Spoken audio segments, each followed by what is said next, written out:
ce geste de toi viendra mon secours.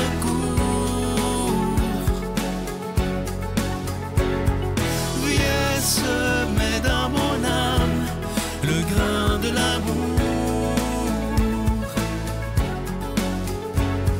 Je traverse un désert et je meurs de soif. Montre-moi le mystère qui garde la foi. Bon lundi, bienvenue à votre émission La Victoire de l'amour. J'espère que vous allez bien. Ce début du mois de décembre, ça commence à sentir Noël. Je ne sais pas si vous êtes comme moi, mais j'aime beaucoup, beaucoup cette ambiance de Noël, les décorations de Noël. Je suis comme un enfant. Lorsque je vois ça, je trouve ça très, très beau. Aujourd'hui, je veux répondre à une question. J'en ai déjà parlé il y a peut-être un an environ, mais je ne sais pas ce qui se passe ces temps-ci. Il y a beaucoup de gens qui ont... C'est un hasard, sûrement, qui m'ont écrit, qui ont perdu leur animal de compagnie dans le décès, parce que leur chien ou leur chat était très âgé. Et il y a une dame qui m'a écrit, et ça m'a tordu le cœur. Cette dame-là, elle s'appelle Thérèse. Elle avait son chat qu'elle avait depuis 20 ans. Pouvez-vous imaginer? 20 ans, son chat. Et il est décédé de vieillesse, évidemment. Et elle me disait, et je sentais dans son message sur Facebook en privé, toute la peine, le désarroi. Imaginez passer 20 ans avec un petit être plein d'amour. Moi, je le sais, j'ai 3 animaux. J'ai 2 chiens que vous allez voir à l'écran et mon petit dernier, qui est Piccolo, le chat. Et vous voyez à l'écran, ils s'entendent bien. Ils sont tous les 3 ensemble dans leur petit lit. Et alors, je comprends quand vous parlez des animaux. Et cette dame me demande c'est tellement beau la façon qu'elle me demande. Elle me dit, Sylvain, je sais que ça fait bizarre, mais j'ose te demander, est-ce qu'un jour je vais revoir mon chat que j'ai tellement aimé et qui, je sais, m'a aimé parce qu'il m'a aidé dans les moments difficiles lorsque j'ai été malade, etc., etc. Et je me suis souvenu, je vous en ai déjà parlé, mais pour ceux qui n'étaient pas là, un jour, le pape François, à l'audience du mercredi, que j'ai déjà vécu, évidemment, il y a des milliers de personnes, c'était avant la pandémie, et le pape, il regarde toujours la foule. Et à un moment donné, il voit un petit enfant d'à peu près 5-6 ans, mais il pleure, ça n'a pas de bon sens. Et le pape demande au garde du corps et à la pape mobile d'arrêter. Et il fait venir le petit garçon dans la pape mobile et il lui demande « Mais qu'est-ce que tu as à pleurer comme ça? » Et le petit garçon dit au pape « Mon petit chien est mort. Mon chien est mort et j'en reviens. » Puis le petit garçon est tellement triste. Et vous savez ce que le pape François lui répond? « Mon petit garçon, un jour, tu reverras ton chien au ciel. » Il y a des gens qui vont dire « ça n'a pas de bon sens, les animaux n'ont pas d'âme, blablabla, etc. » Le pape Jean-Paul II a été le premier pape à dire une chose comme ça, que nous allons retrouver nos animaux de compagnie dans l'éternité. Pour une simple chose, c'est que Dieu est un créateur, donc il ne peut pas détruire une vie. Vous comprenez? Alors, lorsque nos animaux de compagnie s'en iront, moi je le sais, les 2 plus vieux, mes 2 chiens, ont 13 ans. Je m'attends, surtout le petit schnauzer, qui est plus malade, commence à être sourd, bon, etc., je sais que ça va être terrible quand ils vont partir, puis que je vais pleurer ma vie parce que je suis attaché à ces animaux-là. Donc, je peux comprendre les gens qui m'écrivent et qui disent « Je suis démoli, je vis un deuil terrible parce que j'ai perdu mon petit chien, mon petit chat, mon oiseau, peu importe. » Mais moi, je vous dis, et je suis convaincu d'une chose, si ces 2 papes-là l'ont dit, je le crois. Et deuxièmement, comme Dieu est un créateur, il ne peut pas détruire ce qu'il a créé. Dieu ne détruit rien. Dieu, il crée. Oublions jamais ça. Et ceux qui se disent ce matin, « Mais ça n'a pas de bon sens, il dit que les animaux ont une âme », prenez le temps de regarder un chat ou un chien dans la profondeur de ses yeux.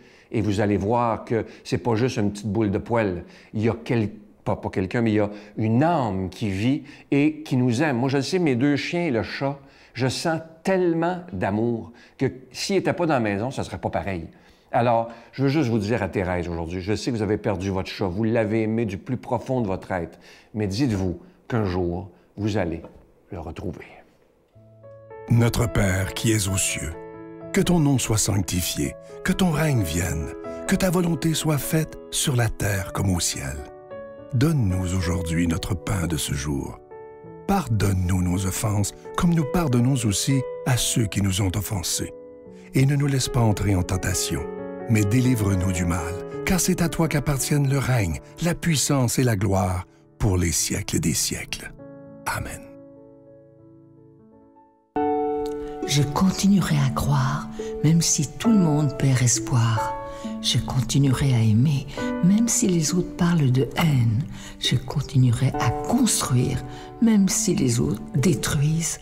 Je continuerai à parler de paix, même au milieu d'une guerre. Je dessinerai des sourires sur des visages en larmes et je tendrai les bras à ceux qui se sentent épuisés. Oui, je continuerai à croire.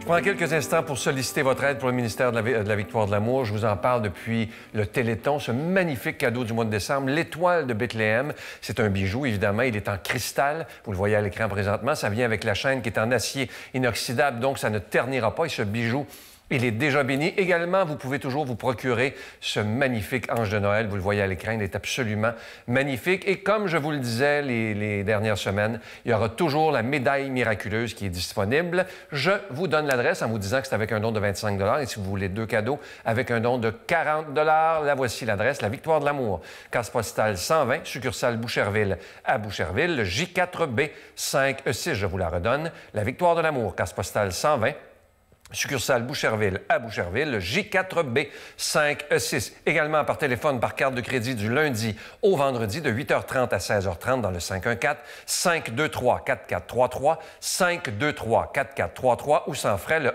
1-888-811-9291, 1-888-811-9291 et aussi sur notre site Internet. Vous savez que c'est une façon très sécuritaire, rapide et efficace de faire votre don, le www.lavictoiredelamour.org. Et je vous rappelle également que vous recevrez un reçu pour fin d'impôt. Alors, je vous rappelle le cadeau du mois qui est l'étoile de Bethléem qui est en cristal, qui vient avec la chaîne en acier inoxydable, donc ça ne ternira pas. Il y a aussi l'ange de Noël, la médaille miraculeuse et évidemment tous les livres que vous connaissez.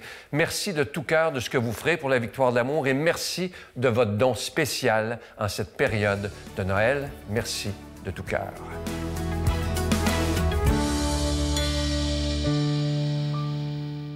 Mon Dieu, donnez-moi la sérénité d'accepter les choses que je ne peux changer, le courage de changer les choses que je peux et la sagesse d'en connaître la différence. Amen. Aujourd'hui, la parole de Dieu est proclamée par quelqu'un qu'on aime beaucoup, de Paris, le bon père, Michel Marie.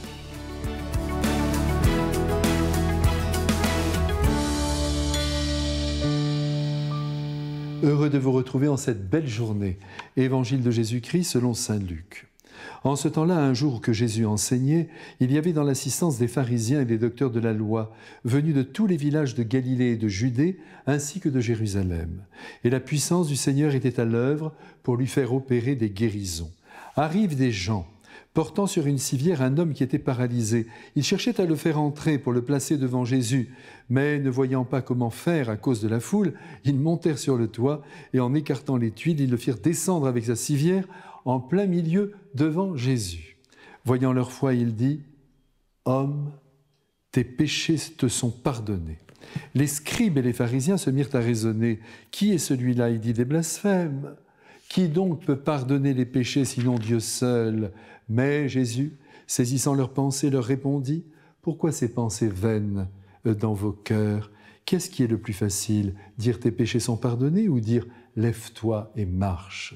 Eh bien, afin que vous sachiez que le Fils de l'homme a autorité sur la terre pour pardonner les péchés, Jésus s'adressa à celui qui était paralysé. Je te le dis, lève-toi, prends ta civière et retourne dans ta maison. À l'instant même, celui-ci se releva devant eux. Il prit ce qui lui servait de lit et s'en alla dans sa maison en rendant gloire à Dieu. Tous furent saisis de stupeur et ils rendaient gloire à Dieu. Remplis de crainte, ils disaient « Nous avons vu des choses extraordinaires aujourd'hui. » Mes frères bien-aimés, je ne sais pas si c'est votre cas, mais nous avons souvent peur de nous mettre en première ligne. Il est si confortable de rester dans son coin, de continuer notre chemin sans rien bousculer, sans rien risquer, en faisant nos petites affaires par derrière, sans bruit, j'oserais dire l'air de rien, préférant demeurer à l'abri plutôt que de nous exposer au grand jour. Ce n'est pas le cas de Jésus qui pendant 3 ans a parlé ouvertement, que cela plaise ou non, qui a continué à faire des miracles, ce qui fut source de tension chez les pharisiens. Au fond, il a continué à dire et à faire ce qui lui semblait bon, c'était son devoir d'ailleurs, de fils de l'homme. Voilà d'ailleurs une expression qu'il aime, qu'il emploie pour se définir et qu'il est allé chercher dans le livre de Daniel, qui prophétise d'ailleurs à son sujet. Le Fils de l'homme désigne alors un être mystérieux, un vainqueur, le vainqueur des combats, qui a tout pouvoir et qui reçoit de Dieu la royauté sur l'univers. Aujourd'hui, Jésus poursuit donc sa mission en accueillant dans son cœur ce pauvre paralysé que l'on vient de faire passer par le toit, alors que la foule l'assiège de toutes parts. Et c'est réussi. Voilà cet homme qui se trouve maintenant sous ses yeux.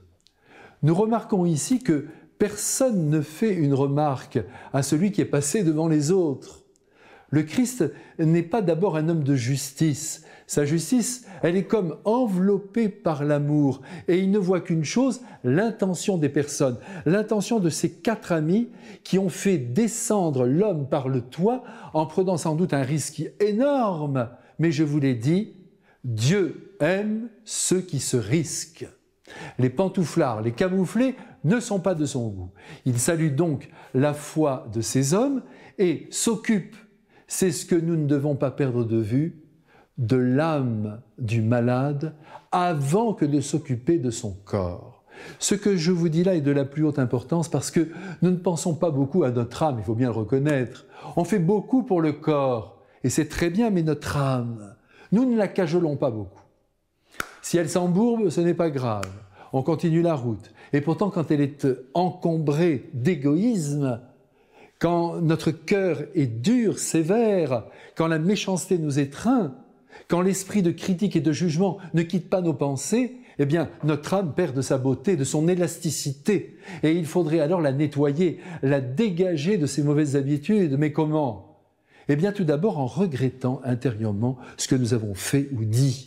Car le regret a le pouvoir d'anéantir le péché accompli. Il dispose même le Christ à nous pardonner, et il le fait tout de suite d'ailleurs, quand il sent notre désarroi face aux actes que nous avons commis. Et puis, il y a ce beau sacrement de la réconciliation qui porte bien son nom et que nous devrions utiliser quand cela est nécessaire, quand on sent que notre âme se noircit, au moins une fois par an. Et ce serait alors, pour reprendre une expression du grand poète Max Jacob, « journée de la voir ». Mais oui, on nettoie son âme, on lui redonne sa blancheur, et c'est merveilleux, c'est la libération des forces les plus nobles de notre être. Voilà ce que Jésus veut nous faire comprendre en remettant debout ce pauvre paralysé de l'Évangile. Le corps et l'âme ont besoin, tous les deux, d'être restaurés. Et bien maintenant que le Fils de l'homme, au pouvoir infini, nous bénisse et nous aide à passer une belle journée de lumière. Amen. Je vous salue Marie, pleine de grâce. Le Seigneur est avec vous. Vous êtes bénie entre toutes les femmes, et Jésus, le fruit de vos entrailles, est béni. Sainte Marie, Mère de Dieu, priez pour nous pécheurs, maintenant et à l'heure de notre mort. Amen.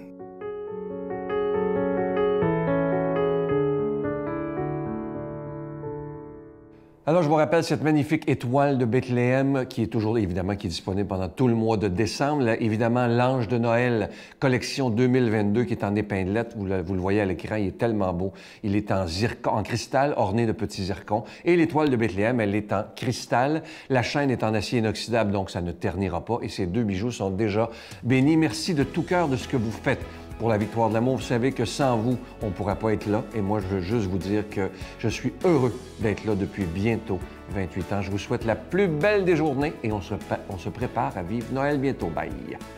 On voit rarement des gens qui vont nous dire leur vraie vie. C'est toujours des...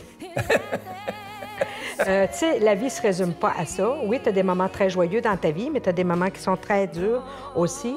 Et la vraie vie est dans le moment présent. Glory, glory, hallelujah. Glory, glory,